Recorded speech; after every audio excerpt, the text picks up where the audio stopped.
Assalamualaikum warahmatullahi wabarakatuh. Alhamdulillahi ala ihsanihi wa syukru lahu ala taufiqihi wa amtinanih. Ashhadu an la ilaha illallah ta'ziman li sya'nih wa ashhadu anna Muhammadan abduhu wa rasuluhu da'i ila ridwanihi amma ba'd.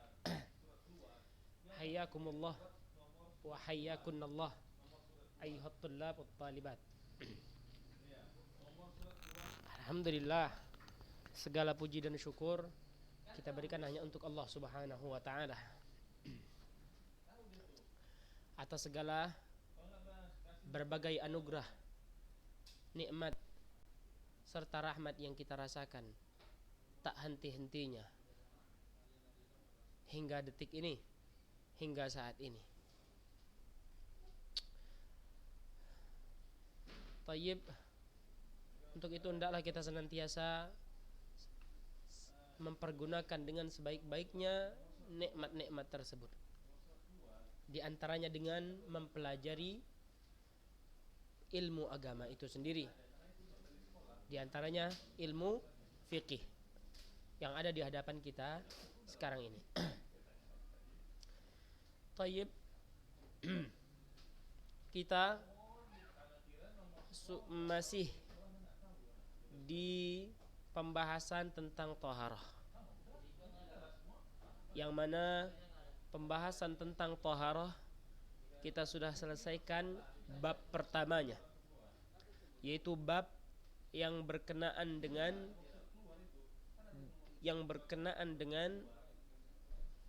pengertian thaharah serta urgensinya thaharah dan pembagian-pembagiannya. Maksudnya pembagian tentang hukum-hukum air yang sudah kita bahas. Adapun sekarang yang akan kita bahas adalah bab kedua, masih tentang taharah. Bab kedua ini adalah bab yang membahas tentang bejana. Ustaz, apa kaitannya bejana dengan taharah? Nanti akan kita sebutkan. Tentu bejana yang dimaksud adalah bejana yang digunakan untuk taharah, karena dia masih berkaitan dengan taharah. Baik. Perhatikan kitabnya masing-masing. Terlebih kitab ini sudah dibagikan ke antum semuanya ya. Jadi kalau tidak di layar, perhatikan kitab yang ada di tangan. Halaman 6. Al-babus tsani fil aniyah wa fihi iddatu masail. Bab kedua tentang bejana, dalamnya terdapat beberapa masalah. Tayyib. Al-aniyah. Al-aniyah, apa makna aniyah itu? Hiya al-aw'iyatu allati yuhfadhu fiha al-ma'u wa ghairuh. Arti aniyah adalah wadah yang dapat menyimpan air dan selainnya. Wadah yang dapat menyimpan air dan selainnya. Itulah makna bejana ya. Makna dari bejana. Sawaun kanat minal hadidi au min ghairi. Baik terbuat dari besi ataupun selain dari besi. Apa contohnya? Contohnya banyak. Terbuat dari kayu bisa, terbuat dari aluminium bisa, terbuat dari tembaga bisa, terbuat dari kaca bisa, dan terbuat dari kulit pun juga bisa. Apapun bentuknya, selama itu wadah untuk menyimpan air ataupun selain air, maka dia dikatakan aniyah, ataupun dalam bahasa kita dinamakan dengan bejana. Jelas? Semoga jelas. Wal aslu fiha al-ibahah. Hukum asal dari bejana tersebut yang digunakan untuk menyimpan air ataupun selainnya, hukum asalnya itu boleh, mubah. Terbuat dari apapun mubah hukum asalnya. Mengapa demikian? Karena firman Allah Subhanahu wa taala liqaulihi ta'ala huwallazi khalaqa lakum ma fil ardi jami'ah. Nih, dari ayat ini yang nanti akan Ustaz terjemahkan, kita bisa mengambil kesimpulan bahwasanya hukum asal untuk bejana itu adalah boleh-boleh saja. Artinya apa? Dialah zat, yaitu Allah, yang telah menciptakan bagi kalian seluruh apa yang ada di bumi. Jadi seluruh apa yang di bumi memang Allah Subhanahu wa taala ciptakan untuk kita semuanya. Berarti kalau memang untuk kita, maka boleh kita gunakan untuk apapun. Ini hukum asalnya, dan ini ayatnya sangat umum. Di antara keumumannya, ini sebagai dalil bahwasanya boleh, hukum asal dari bejana adalah boleh. Nah, jelas ya? Taib. Itu sebagai mukaddimahnya. Lalu kita masuk ke masalah pertama. Al-mas'alatul ula. Isti'malu aniyati dhahabi wal fiddati wa ghairihima fit taharah. Ustaz ulangi. Isti'malu aniyati dhahabi wal fiddati wa ghairihima fit taharah. Menggunakan bejana yang terbuat dari emas dan perak ataupun selain keduanya untuk taharah. Selain dari emas dan perak, bejana yang terbuat dari selain emas dan perak digunakan untuk taharah. Apa hukumnya? Apa jalan keluar dari masalah ini? Apa pembahasannya? Perhatikan kitabnya masing-masing. Yajuzu isti'malu jami'il awani. Atau kalau disambung cara membacanya yajuzu isti'malu jami'il awani fil akli wasyurbi wasairil a'mal. Maknanya boleh menggunakan seluruh bejana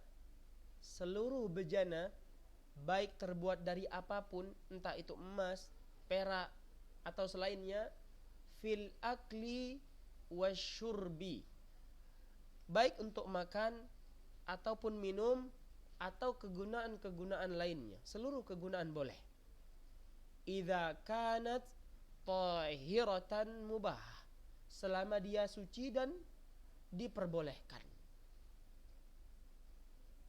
Walau kanat thaminatan, meskipun harganya selangit, meskipun harganya sangat mahal. Kita gunakan bejana tersebut untuk makan, untuk minum ataupun kegunaan-kegunaan lainnya, selama dia masih suci, maka boleh-boleh saja. Adapun masalah harga, ini tidak dipermasalahkan. Kenapa demikian? Alasannya karena libaqaiha 'alal asli wa huwal ibahah. Dikarenakan hukumnya masih atas dasar hukum asal. Masih atas dasar hukum asal bejana tadi. Yang kita katakan hukum asalnya apa? Boleh, mubah. Jelas? Baik, kalau jelas kita lanjutkan. Ma'ada aniyati dhahabi wal fiddah, selain bejana yang terbuat dari emas ataupun perak. Ya. Jadi bejana yang terbuat dari emas dan perak, maka hukumnya khusus dari bejana-bejana lainnya. Ya. Bejana yang terbuat dari emas dan perak memiliki hukum tersendiri dari bejana-bejana lainnya. Apa hukumnya? Perhatikan kitabnya. Fa innahu yahrumul aklu wa syurbu fihima khassatan. Fa innahu yahrumul aklu wa syurbu fihima khassatan. Karena hukum bejana yang terbuat dari emas dan perak tersebut haram digunakan untuk makan dan minum. Haram digunakan untuk makan dan minum. duna sairil isti'mal, selain kegunaan-kegunaan lainnya. Jadi untuk bejana emas dan perak yang diharamkan dari bejana tersebut adalah jika digunakan untuk makan dan minum. Namun kalau digunakan untuk selain makan dan minum, maka boleh-boleh saja. Boleh-boleh saja. Apa contohnya digunakan untuk apa? Contohnya digunakan untuk pot tumbuh-tumbuhan. Boleh. Digunakan untuk kursi. Boleh. Digunakan untuk jam dinding. Boleh. Digunakan untuk meja juga boleh. Jadi bejana yang terbuat dari emas dan perak diharamkan hanya pada kegunaan makan dan minum saja. Namun selain itu diperbolehkan. Apa dalilnya bahwasannya bejana yang terbuat dari emas dan perak itu hanya haram jika digunakan untuk makan dan minum? Perhatikan kitabnya lagi. Liqaulihi sallallahu alaihi wasallam. Karena sabda Nabi sallallahu alaihi wasallam, la tashrabu fi aniyati dhahabi wal fiddah wa la ta'kulu fi sihafiha fa innaha lahum fid dunya wa lakum fil akhirah. Ya, ini dalil pertama. Sabda Nabi sallallahu alaihi wasallam yang menerangkan di dalamnya haram menggunakan bejana emas dan perak untuk makan dan minum. Artinya adalah janganlah kalian minum dengan bejana yang terbuat dari emas ataupun perak. Dan jangan pula kalian makan dengan nampan ataupun piring yang terbuat dari bahan emas ataupun perak. Fa innaha lahum fid dunya, karena sesungguhnya emas dan perak tersebut untuk orang-orang kufar di dunia. Maksudnya apa? Bukan berarti diperbolehkan untuk orang-orang kufar, enggak. Dikarenakan mereka enggak tahu hukum ini, maka mereka gunakan untuk makan dan minum, terserah mereka. Jadi bagian mereka hanya di dunia saja. Walakum fil akhirah, dan untuk kalian nanti emas dan perak tersebut di akhirat. Adapun orang-orang kufar tidak mendapatkan baik itu perak ataupun emas. Jelas ya? Ini larangannya syadid, kuat dari Nabi sallallahu alaihi wasallam. Nabi mengancam bahwasanya orang yang makan ataupun minum dengan bejana emas dan perak, ancamannya diantaranya nanti di akhirat akan menggelegak isi perutnya dengan api neraka. Mana buktinya? Sabda Nabi sallallahu alaihi wasallam yang kedua di dalam kitab, wa qauluhu sallallahu alaihi wasallam, alladzi yashrabu fi aniyatil fiddah innama yujarjiru fi batnihi naru jahannam. Orang yang minum dengan bejana perak, sesungguhnya nanti di neraka perutnya akan menggelegak dengan api neraka tersebut. Ini ancaman yang besar. Nabi ancam orang yang minum dengan bejana terbuat dari perak, nanti di akhirat maka perutnya itu akan menggelegak dengan api jahanam, api neraka.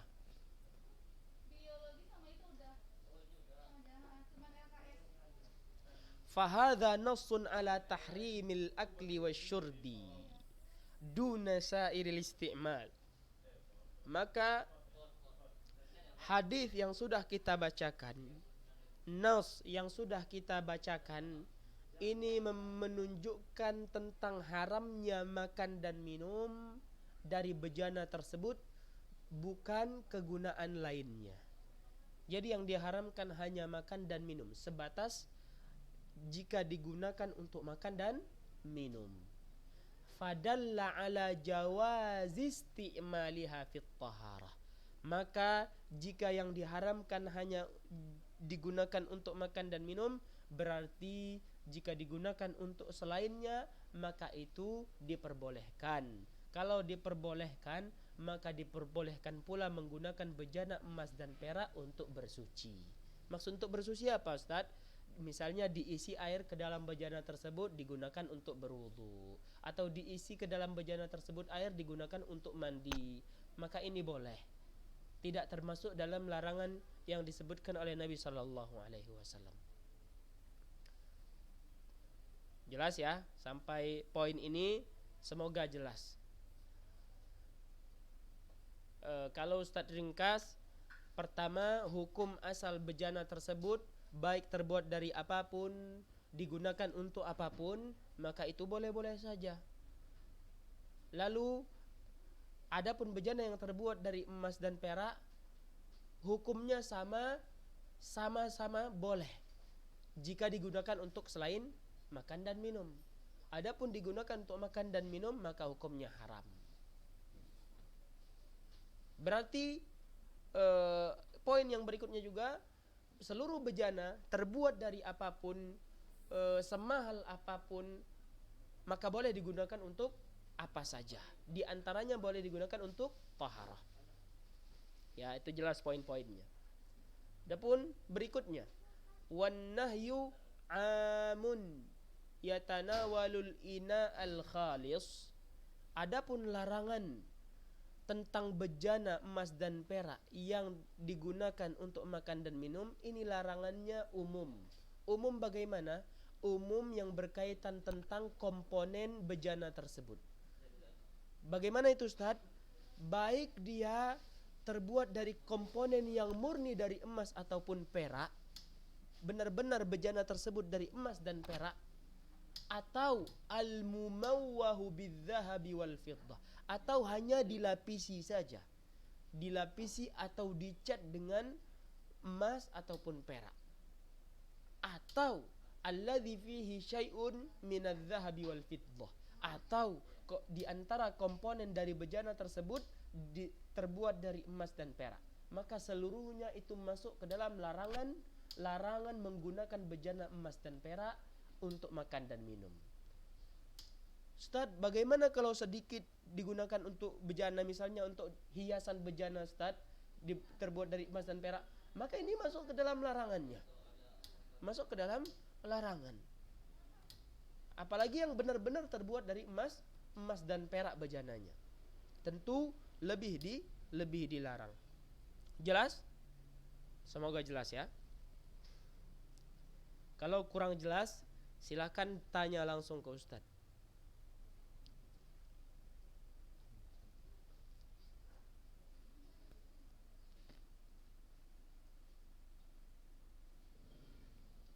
Baik, kita lanjutkan. Lanjut. Oke, kita lanjut.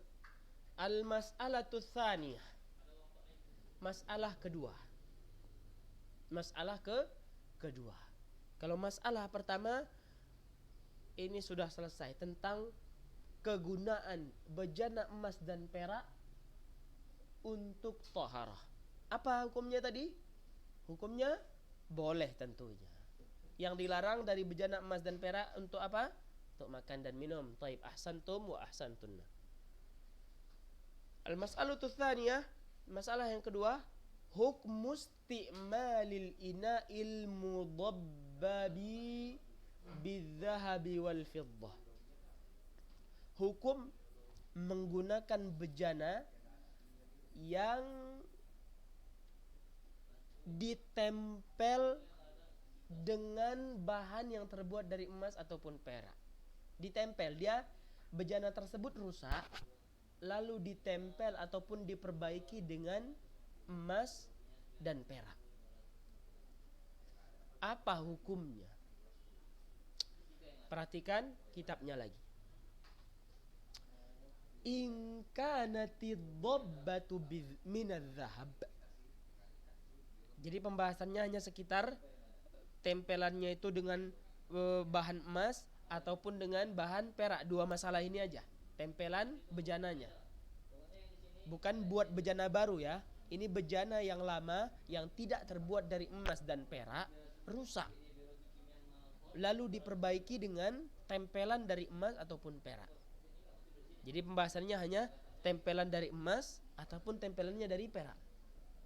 In kanatid dhabbatu minadz-dzahab. jika tempelannya itu dari komponen emas, terbuat dari emas, hurimas isti'malul ina'i mutlaqan, maka haram menggunakan bejana tersebut secara mutlak. Kalau tempelan itu dari emas, mau sedikit mau banyak emas yang digunakan, maka haram bejananya. Enggak boleh digunakan untuk apapun. Enggak boleh digunakan untuk apapun secara mutlak. Jelas? Kenapa? Lidukhulihi tahta umumin nas. Karena bejana yang sudah ditempel dengan komponen dari emas itu sudah masuk ke dalam larangan hadis yang sudah kita bacakan tadi. Ya, hadis yang sudah kita bacakan tadi. Amma in kanat dhabbatu minal fiddah. Adapun jika tempelannya dari perak, apa hukumnya? Kalau dari emas secara mutlak nggak boleh digunakan. Maksudnya digunakan dalam konteks apa nih? Dalam kegunaan untuk apa? Kegunaan untuk makan dan minum tentunya. Ya? Bukan kegunaan untuk toharoh, nggak boleh ditempel pakai emas. Kalau ditempel pakai emas digunakan untuk toharoh, boleh atau enggak? Boleh. Karena di atas tadi kita katakan yang dilarang dari bejana emas dan perak itu jika digunakan untuk dan mumtaz, untuk makan dan minum. Adapun untuk berwudu, untuk mandi dan kegunaan-kegunaan lainnya masih boleh. Begitu pula di permasalahan kedua ini.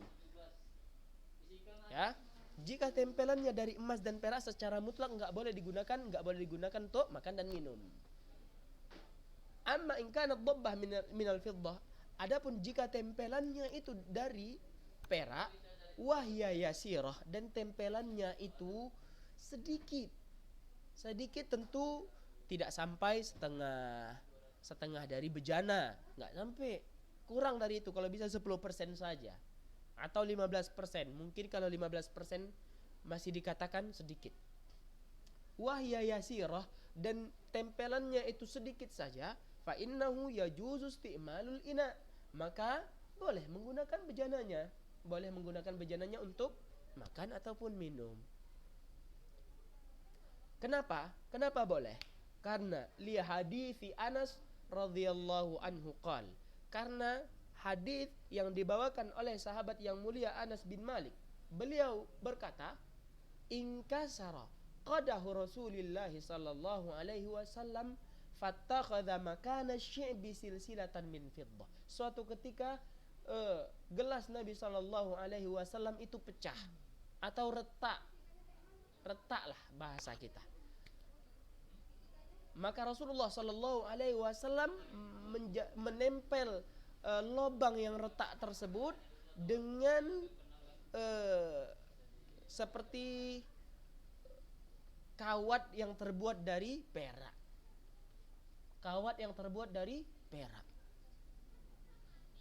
Jadi karena Nabi sallallahu alaihi wasallam ada di antara gelasnya yang ditempel ataupun dieratkan dengan perak, maka kita pun boleh, jika ada bejana kita, gelas ataupun piring kita yang retak kita tempel dengan perak karena kita kaya, maka masih boleh kita gunakan untuk makan dan minum. Wadih ya ikhwan, ya akhwat, kadzalika wadih. Tayyib.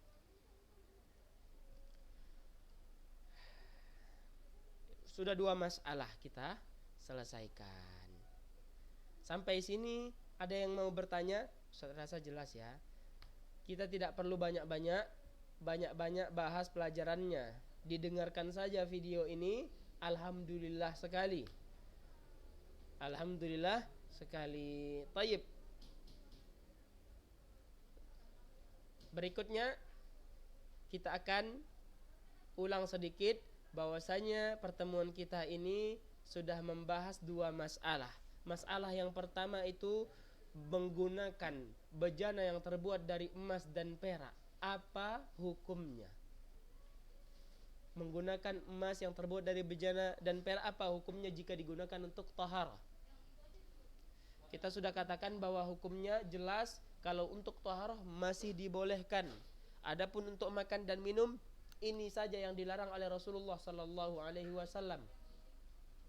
Adapun hukum yang kedua, jika menggunakan bejana yang tempelannya itu terbuat dari emas dan perak, tempelan karena dia rusak atau retak atau pecah, hukumnya apa? Kalau tempelannya itu terbuat dari emas, mutlak tidak boleh digunakan untuk makan dan minum tentunya. Jangan salah paham ya. Enggak boleh mutlak digunakan apapun, akhirnya dibuang, sayang sekali. Dibuang, orang yang ngambil emasnya, dijadikan gelang, dijadikan cincin. Ya, maksud mutlak di sini, mutlak tidak boleh digunakan untuk makan dan minum, meskipun sedikit tempelannya, apatah lagi banyak. Adapun jika tempelannya dari perak, maka syaratnya satu, yaitu apa? Tempelannya hanya sedikit. Kalau tempelannya banyak, maka hukumnya sama dengan hukum yang di atas, tidak boleh lagi digunakan untuk makan dan minum. Tapi kalau masih sedikit, maka boleh digunakan, baik itu untuk minum, untuk makan, ataupun untuk berwudu. Tayyib, jelas? Wadih? Ya akhwat, ya ikhwan. Semoga bisa ditulis ringkasannya di buku tulis masing-masing. Wadih? Naam. Jika sudah jelas, maka Ustadz harap ada di antara antunna atau antum yang mau bertanya, silahkan kita kasih waktu untuk bertanya. Adapun kalau tidak ada yang bertanya, karena Ustadz lagi baik hati, kita cukupkan aja sampai di sini. Ya, Ustadz lagi baik hati. Tayyib. Kita tunggu sedikit lagi jika ada yang bertanya. Kalau enggak, maka kita tutup.